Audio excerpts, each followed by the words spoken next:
Welcome to BKW Physics. I'm Mr. McConley, and we're going to continue projectiles with what I call case B. Case B is just my name for it.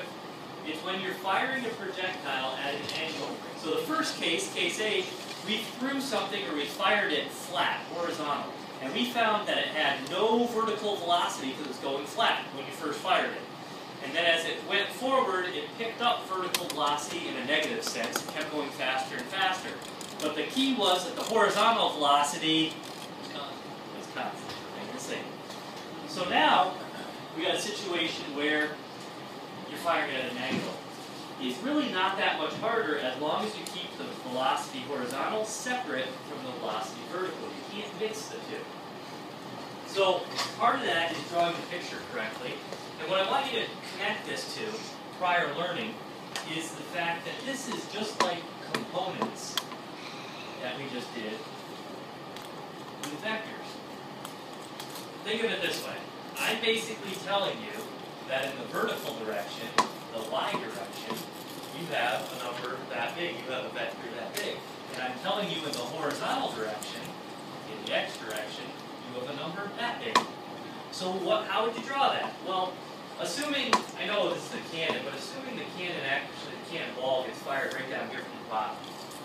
If you're going to draw your triangle, the x direction is going to be really big. It's going to be like a real big 300 going this way, right? And the y direction is going to be kind of a scrawny in comparison. I probably should have drawn this a lot flatter, but whatever. We'll just go with that picture. 14.7.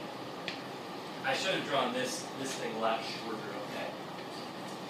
So if you actually figure out the resultant, what is that telling you?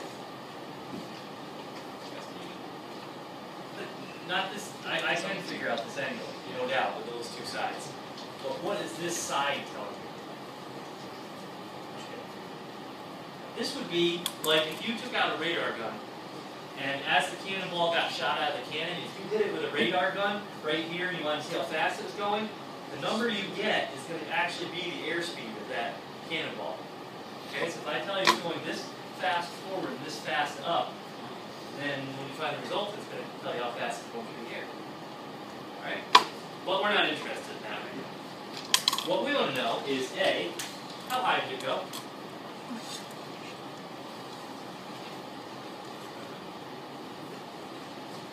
So, just like case A, we can use that same equation, that dV equation, 1/2 gt squared. However, we got to bring the first part back. Because remember how we crossed out, if you watched the previous video, we had initial velocity in the vertical direction times time plus 1/2 gt squared. And then we said, oh, let's cross that out because the initial velocity in the vertical direction is 0. Well, guess what? It's not 0 anymore. What's our velocity in the vertical direction? 14.7. So we can't get rid of it. We've got to keep it. So we can say, okay, 14.7 meters per second. But we need a time. Side problem. We need a time. In order to get the time, we can do it a variety of ways, but I think one of the easiest ways to do to figure out time is to think of this equation. The acceleration is the change in velocity over time. That's an old reference table equation from back in the day. In this case, the acceleration is gravity. And if we're worried about the up and down direction, gravity direction, then this has to be which direction velocity? No, vertical. Because you have to match whatever you're talking about. If you're talking about horizontal, then everything in the equation has to be horizontal. If you're talking about vertical, then everything in the equation has to be vertical. And since we're talking gravity, we got to be talking vertical. Because those are both vertical things. Make sense?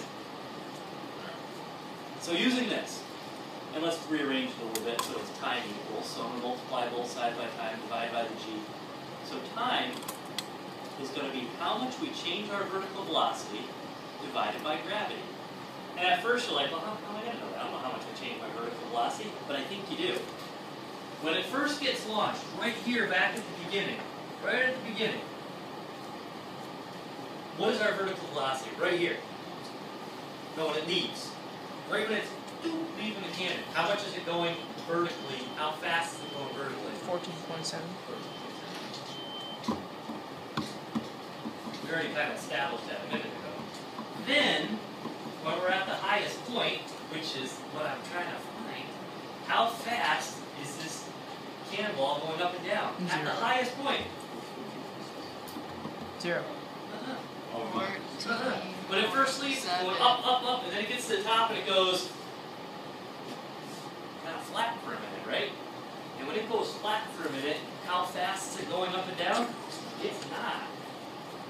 So it's 0. The reason I point all this out is because what's our change in vertical velocity? 14.7. Well, we get that for every question. Yeah. When you work through one of these, you can use that trick every time, okay? And then gravity is negative 9.81. So lo and behold, our time is 1.5 seconds. So that is how much time it takes to get to the highest point. And why did I find the highest point time? Because remember, I was trying to find how high we go, and I needed the time. So is that the correct time to put in there? Most definitely, yes. So 1.5 seconds. Plus. Be sure, when you do these, that you remember that gravity has to be a negative. Because this term is going to be a positive. This term is going to be a negative, so you'll actually end up subtracting. If you treat this like a positive, you'll add them together and you get the wrong number. Okay, so you got to treat it like a negative because it is. And then 1.5 seconds squared. Just to speed up the video, I'm going to do that math for you. And I did it previously, it came out to be 11 point, but it's rounds to 11. So 11 meters, that is how high this projectile will fly. Well, what's the range? And what do I mean when I say what's the range? I mean how far. So what did we use before in case A for figuring out how far?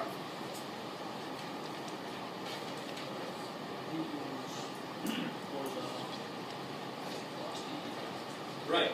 D equals horizontal velocity times time. Do I know the horizontal velocity? Yes. What is it? 300. Does it change? So right here, it's going 300 forward. How fast is it going forward right here? 300. How fast is it going forward the moment before it hits the ground? 300. See, it keeps going forward at 300. That's key. 300 meters per second. Be careful about the time. Be careful. Before we figured out the time to there, which was 1.5 seconds, but now we want to know the whole thing, so what's the time? Times by 2. You got to double the 1.5, you got to get 3 seconds. So how far is this thing going to travel? 900 meters.